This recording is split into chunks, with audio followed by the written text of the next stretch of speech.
school principal, Ma'am Elizabeth Ganig, to our district in charge, Ma'am Rian Sumuoy, to our distinguished guest, Ma'am Princess May Lapenia Gaas, hardworking teachers, loving family, friends, and to my fellow completers, ladies and gentlemen, good morning. I am Bishaya Makar Opicaro, and on behalf of the graduating class of 2025, it is an honor for me to be here standing in front of you to celebrate our progress and achievements as we mark our milestone in early education.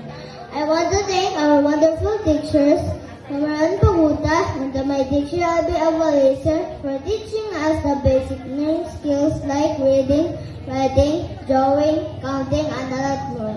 I also want to express my gratitude to my classmates who gave me company and friendship and for making our school days fun and memorable.